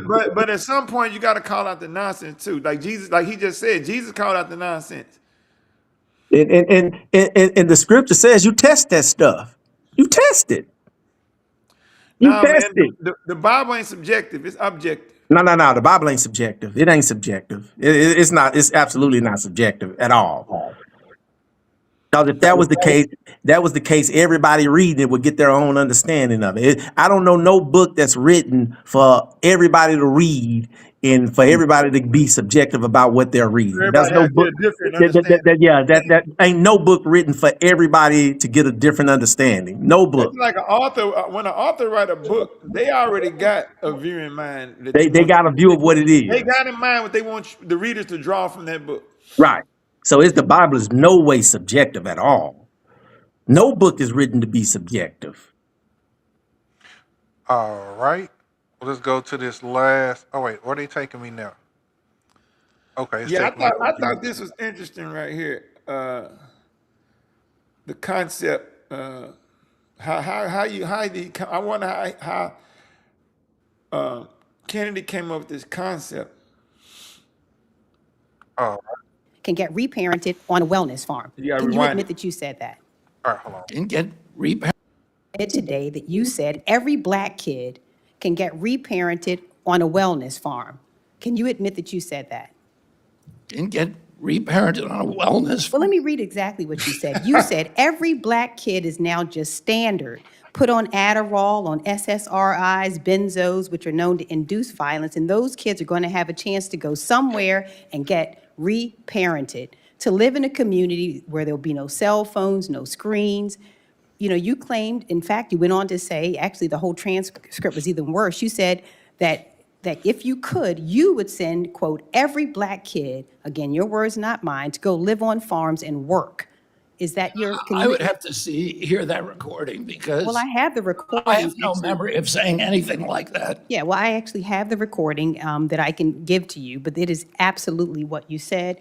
And if you want me to play it, I can play But it. if you ask me what my opinion is, I do not believe that every black kid should be reparented on a wellness farm or whatever, and I have never believed that. Well, you said it, sir. I have the video here. In fact, I'm your telling own you, I don't believe it. That's not my vision for our country. Well, or I'm for the glad black because it was community. ignorant to say, it was dangerous, and it was irresponsible. Well, if I said it, I apologize, but I'd have to see the transcript. What y'all think about that? Well, I have to get a little. I mean, from what it sounds like on the surface, right there, that's horrible. And when did he say it, and what the context of it was? But just listening to that, man, no, that's a no go. That's a no go. And he better defend himself on that, because that doesn't sound or look good at all. Nothing about that is good. Play the other one, Cool Views. RFK Jr. was confronted about statements he made on a 2024 podcast where he suggested that black kids on ADHD medications should be sent to wellness farms and reparented. My name's Dr. Joel, the medical mythbuster, and I Okay. wish that was an exaggeration, but it's not. Let's watch the clip. You said every black kid is now just standardly put on Adderall, SSRI, benzos, which are known to induce violence, and that those children are going to have to go somewhere to get reparented. There is a lot to unpack in that comment. I know that you've already answered several of the questions I was going to ask, and so I'm just going to rephrase them. Mr. Secretary, you've already admitted that you are not board certified physician, and you've already admitted that you did not go to medical school. Have you ever reparented, or parented, I should say, a black child? I don't even know what that phrase means, and I doubt just that a yes I or said no it. answer. I doubt that I Let's said say that it. phrase. You No, absolutely I'm not going to answer something that I didn't say. You absolutely said it. Well, I'd like to hear the recording. While RFK denied saying it, the internet always has receipts. Here's the podcast. My Peace Corps program is going to be wellness farms, rehabilitation facilities that I'm going to start in Why are they rural showing areas Kennedy? all over the country where any American can go for free, any of them who is dependent on drugs, either legal drugs or illegal drugs, psychiatric drugs, which every black kid is now just standard put on Adderall, SSRIs, benzos, which are known to induce violence. And those kids are going to have a chance to go somewhere and get reparented, to live in a community where there'll be no cell phones, no screens. You'll actually have to talk to people. As you heard, his claim is that black children are being over-medicated for ADHD, that they should be sent to wellness farms and reparented. I think even he knew how crazy that sounded, which is why he initially denied saying it. But what's fascinating is that the research actually shows the opposite of what Kennedy was claiming. Research consistently shows that black children are less likely to be diagnosed with ADHD and less likely to receive medication, even when they have similar or more severe symptoms than white children. A 2016 longitudinal study even looked at whether medication disparities were related to black and Latino children being undertreated or white children being overtreated. Researchers found that it was due to undertreatment of black and Latino kids, not overtreatment of white kids. And the reasons why are multifaceted. It's due to teacher and provider bias, access to care, structural inequities, mistrust, and so much more. What RFK should have been talking about is how our health system still fails to treat Black children equitably by ignoring what the data actually shows. He's not just spreading misinformation, he's reinforcing the disparities that we should be fixing. Today, during a congressional hearing, RFK Jr. was confronted about statements he made on a I think, like I said, that's why I wanted to see it, because obviously it's an old clip prior to him taking that position that he's in now, because there's no way on God's green earth he would have made that kind of statement in the position he holds right now. So What it's not. month was it? Because he got this It was was in 2024. 2024, right? What month Trump was didn't. it? Trump. He. I don't know. It don't matter. He wasn't in the position because he didn't get this position he's in until after Trump was elected. And Trump didn't take the office until 2025, January of 2025. So it was before he got the position he's in, Well, which doesn't surprise me. actually, I agree with it. Yeah, and I was gonna say something too. I agree. It's the whole black thing for me. But he started out saying every kid can get this. Every kid, all kids will get have access to this. This, and it sounds bad on the surface, but the reparenting. Man, can we look? Go ahead. You know how many parents right now can't wait till next week to get rid of their damn kids because they've been in the house all summer, bruh. If they opened up that tomorrow, it's gonna be Black folks lined up around the Well, corner to drop their kids off. it's Let's gonna just be keep all it 100. folks. It's Yeah, gonna be but I'm all just folks saying, dropping their it's kids gonna be off. a whole bunch of Section 8 queens all the way up to the baddies that make $300,000 a year dropping their kids off to let the government raise them. One thing I done learned, a lot of these women that's out here having these kids, they'll tell you, I waited late to have kids so I can pay a nanny, so I can pay for after school care, so I can pay somebody to do this. If a lot of these so-called parents, if they could, they would ship their kids off tomorrow to that camp he talking about, reparenting camp. So I ain't jacking it, and it's a good idea. Some of these kids need to. I did a live today on Krishan Rock and Blueface. They kid is gonna be messed up because that kid getting raised in that house. Some of these kids need to get raised outside of the home with their so-called parents and need to go somewhere where they can get trained without cell phones, without social media, without all that extra stuff, and they can actually get tended to. I agree with it.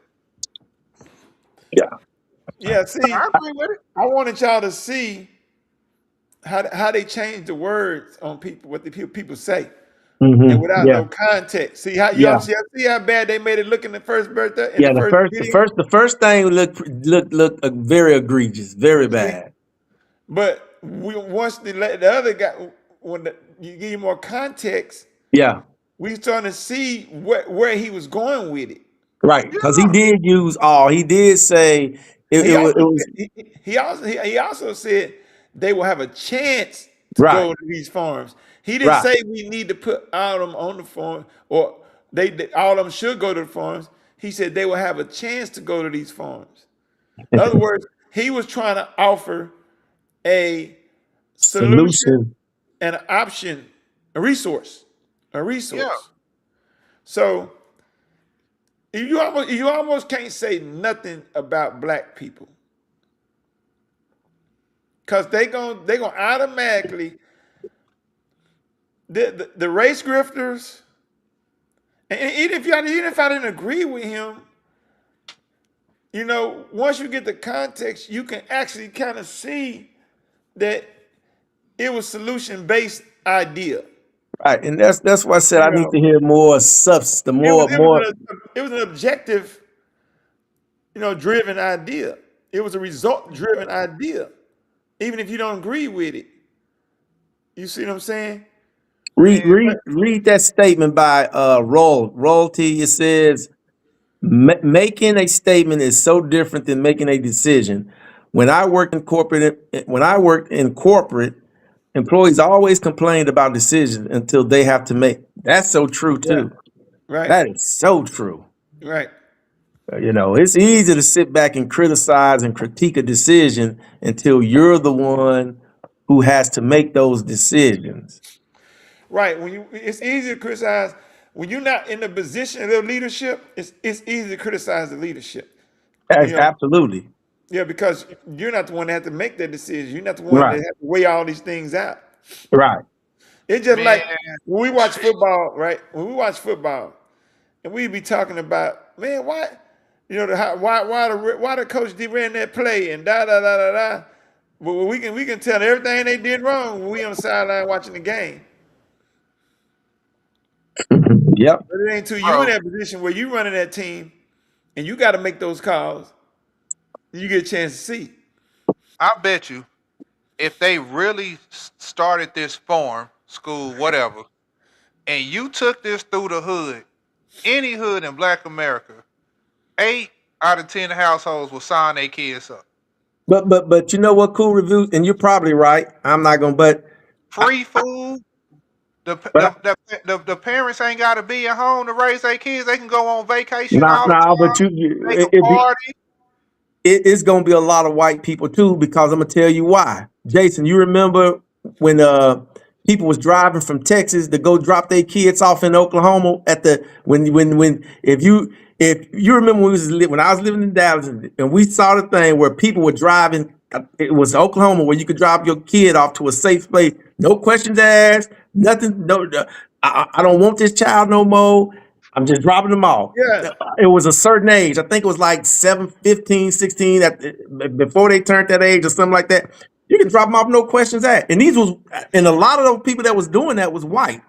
Yeah. I don't know if they've changed that law, but clearly remember that when I was like, darn, these people just taking that 10-year-old, 12-year-old child and dropping off in Oklahoma because you couldn't do it in Texas. But Oklahoma was one of the states that they allowed you to do that in. Right. Yeah, so like Corey Reviews, he's looking at it from another angle. He's like, shit, this may not be too bad of an idea. Jason, you remember when you had this the situation, and I told you you might not want them getting out of school. Yeah. You turned out to be right. You got that free daycare. Let them keep them long as possible. Let them keep them long as possible. That free daycare, that free 24, that free daycare. Yeah. Yeah, man. Because well, okay, we gotta think about what he said. He said that those drugs, make them prone to violence. Yeah. And stuff like that. So, it's just like people that been in war and stuff like that. When they come back home, they need to go through some type of counseling and program to get what they call it, get them back in society. Right. Rehabilitate. Which one? Right. To integrate them back into society. Because I mean, even I could even say that for somebody who's been, institutionalized in prison for 20, 30, 40 years. Oh, yeah. Well, they know, for sure. You just think they just supposed to come back. That's even worse, because even in the military, you still have access to the real world. To the resources still too. Versus when you've been in prison 10, 20, 30, 40 years, you don't even have access to the outside world. Yeah. So you have to be rehabilitated, or not necessarily rehabilitated, but reintegrated back into society. And that's it's like Eric. It's a thing. It's a chart called Eric Erickson's 8 rules of social integration or social development. And it's consistently used throughout college, as far as people in those fields of sociology and stuff like that, dealing with society. And some of the things are your lack of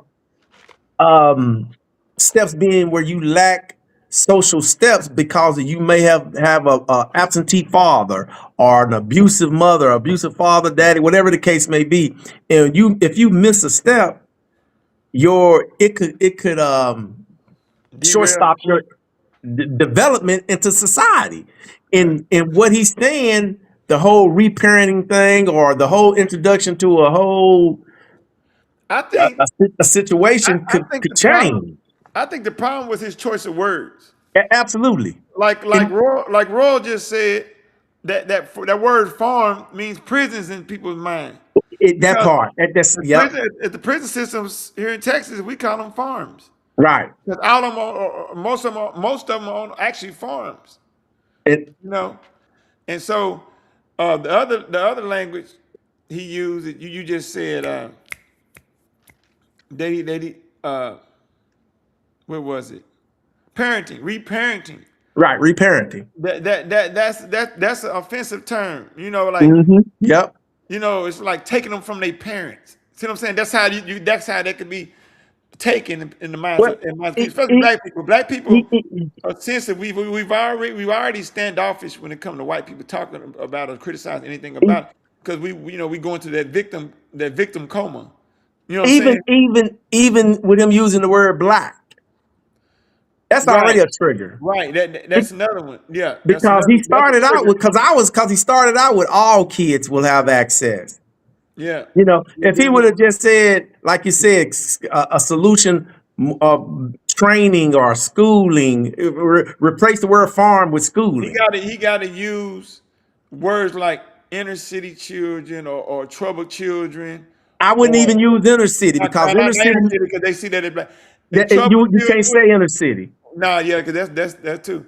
If he used words like what that words we be using. You know, if he said all children who have deficiencies in certain areas, all children who have. If he just said children that have been subjected to the Metarol and all the different drugs they name. You know what I'm saying? The problem was his wording. The wording. Them parents would be running like a mother to get their kids on them drugs. Here, take mine. Take mine. Here, you can take. Man, you know man. I'm already hearing them. And those are the kids. The kids with those type of parents, Cool Reviews, those are the kids that actually need what he talking about. Man, man, I'm telling you, a lot of these folks can't wait till school starts up so they can get rid of their kids. Oh yeah. Yeah. Yeah. If Obama would have started that program, boy, that would have been the best thing since sliced cheese, boy. Woo, yeah, my kids go to Obama School of Retraining. They there all year round. And if the taxpayers pay for it too, the parents ain't got to pay nothing out of pocket to get their kids out the house all year round. Man, come on. Y'all see what Royal said right here? What did he say? Although I'm neutral regarding politics, but this is why some people select Democratic because they don't want the burden or pressure of making a decision. But some hate Republicans for free thinking. But look at what the theological truth said. After the Tuskegee incident, I wouldn't trust any of their programs.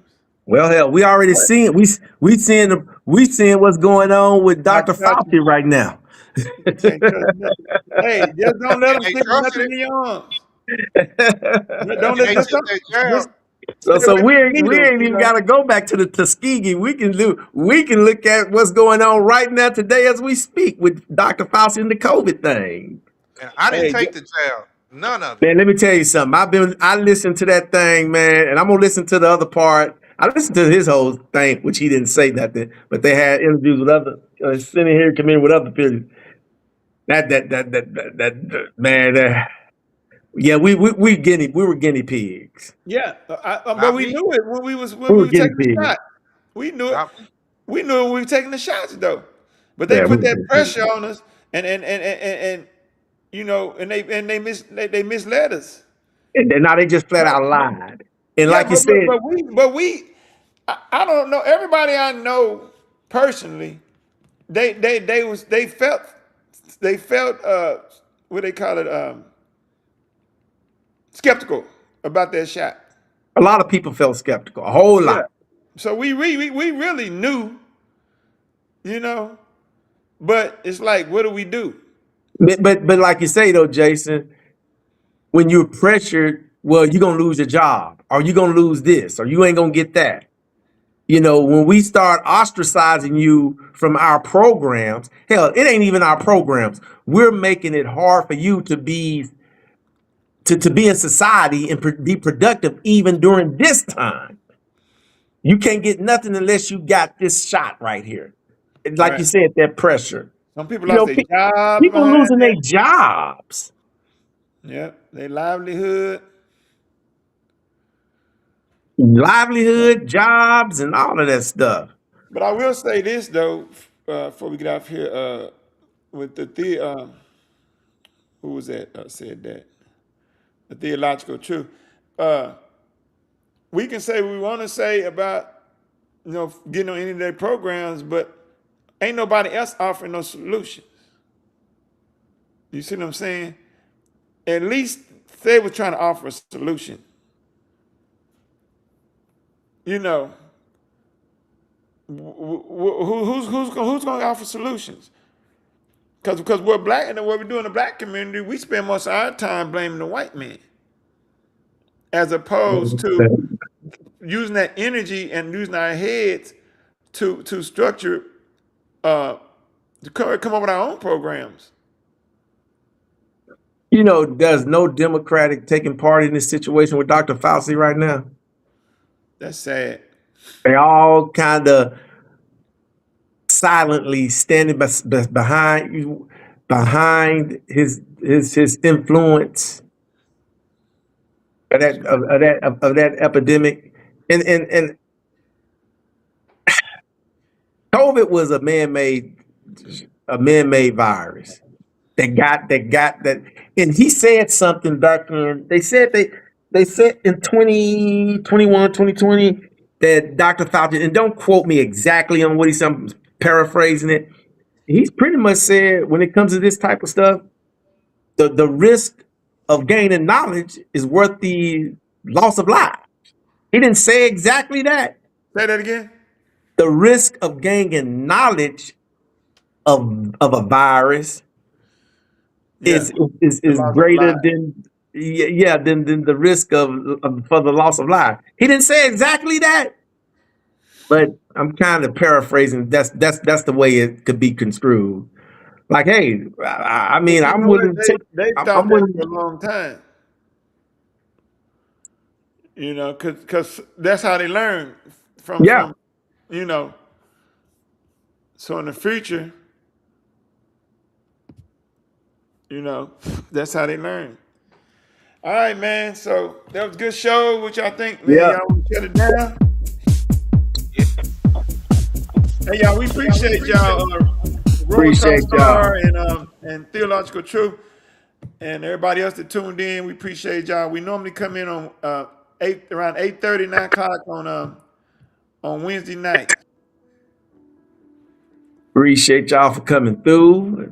Appreciate you, Jason, and Cool Reviews. And what y'all think about those topics, man? That's pretty cool. Hey, man, those are some good topics, man. And hey, yeah, you always come through with the good topics. I just feel like we need to take a break from the current events for a minute.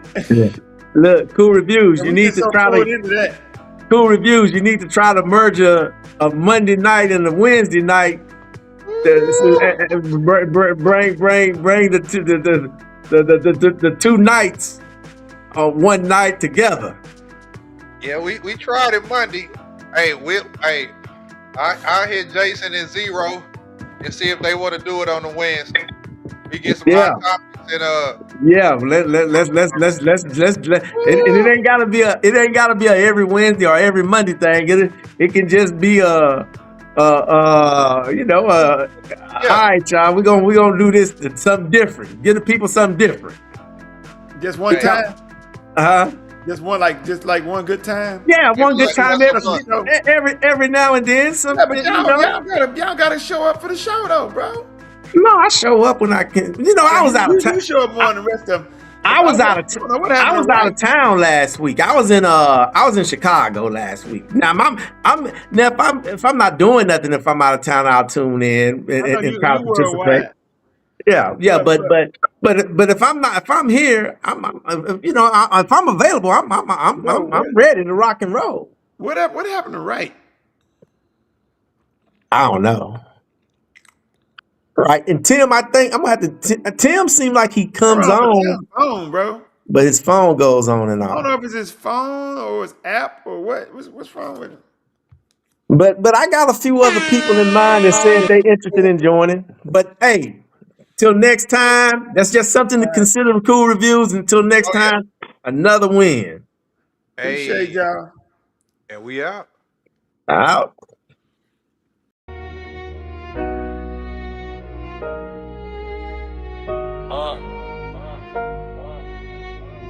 Yeah.